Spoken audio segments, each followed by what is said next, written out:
সব কিছু করতে পারেন। আর শুধু নামাজে আসার পর আপনার শরীর খারাপ হয়ে যায়, আপনি দাঁড়াতে পারেন না, আপনি বসতে পারেন না।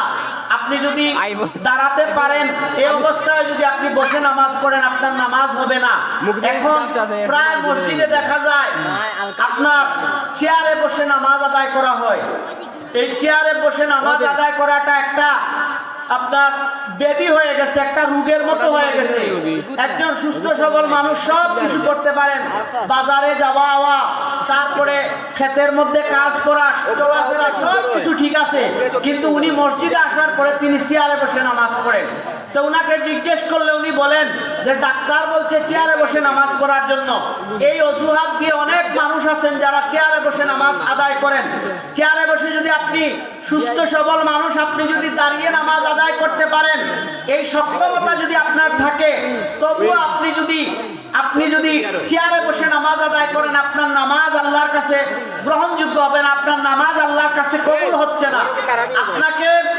আপনাকে চেয়ারে বসে নামাজ আদায় করতে হলে আপনার ওই রকম জরুরত থাকা লাগবে। তারপরে আপনি যদি দাঁড়াতে পারেন, আপনি দাঁড়িয়ে নামাজ আদায় করবেন। শুধুমাত্র যদি আপনি রুকুটা আপনি করতে না পারেন, আপনি রুকুটা আপনি চেয়ারে বসে করতে পারেন। তারপরে আপনি যদি চেয়ারে বসে নামাজ আদায় করতে হয়, আপনাকে অবশ্যই আপনি যতটুকু আপনি দাঁড়িয়ে আদায় করতে পারেন, আপনি ততটুকু দাঁড়াবেন। যেখানে গিয়ে আপনি দাঁড়াতে পারেন না, ওই জায়গায় আপনি বসে আপনি ওই কাজ আপনি চেয়ারে বসে করতে পারেন। তবে আমার পরামর্শ থাকবে, চেয়ারে বসে নামাজ আদায় করার চেয়ে টুলের মধ্যে বসা ভালো। কারণ চেয়ারের মধ্যে বসার পরে আপনার মনের মধ্যে একটা আলসিয়ামি চলে আসতে পারে, হেলান দেওয়ার একটা ভাব চলে আসতে পারে। কিন্তু টুলের মধ্যে বসলে আপনি চেয়ার থেকে বেশি সতর্কে থাকবেন, কারণ চেয়ারে বসলে হেলান দেওয়ার যে ভাব আসে, টুলে বসলে এটা আসবে না। যদি টুলে বসে আপনি হেলান দেওয়ার চিন্তা করেন, তাহলে আপনি পড়ে যাবেন, এটা আপনার মাথায় সব সময় কাজ করবে। এজন্য যারা বসে যারা দাঁড়িয়ে রুকু করতে পারেন না, যারা আপনার সেজদা দিতে যাদের সমস্যা হয়, আপনারা টুলে বসে আপনি সেজদা দিতে পারেন বা রুকু করতে পারেন, যদি এটা একান্ত জরুরত হয়। আর আপনাকে যদি ডাক্তার পরামর্শ দেয়, আপনি দেখতে হবে আপনি যে ডাক্তার দেখাইছেন এই ডাক্তার মুসলমান কিনা, এই ডাক্তার নামাজ পড়ে কিনা, নামাজি কিনা।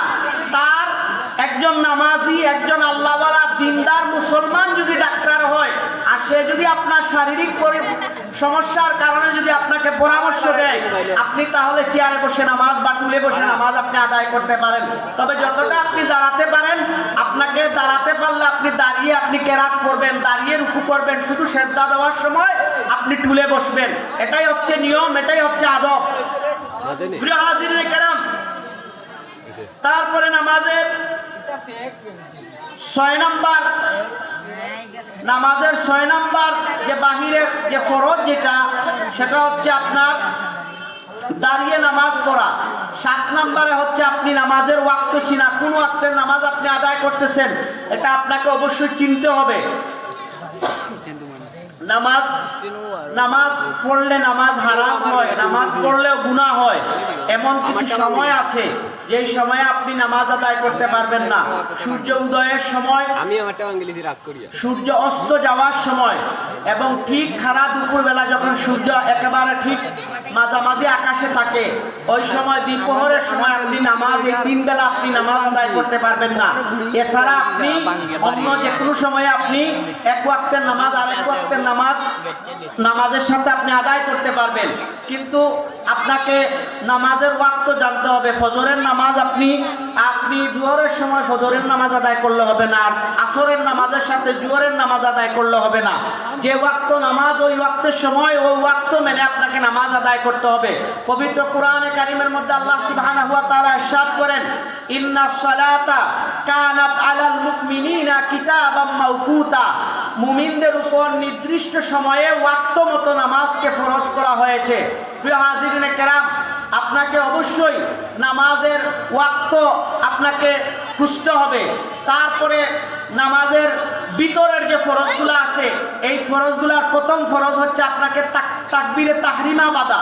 তাকবীরে তাহরিমা যেটা হচ্ছে হাত তুলে আল্লাহু আকবার বলে আপনি নামাজের নিয়তে হাত বেঁধে ফেলা, এটা হচ্ছে তাকবীরে তাহরিমা। এটা নামাজের ফরজ অংশ। 2 নাম্বার যে ভিতরের ফরজ, সেটা হচ্ছে আপনার কেরাত পাঠ করা। 3 নাম্বার হচ্ছে আপনার রুকু করা। 4 নাম্বার হচ্ছে সিজদা করা। তারপরে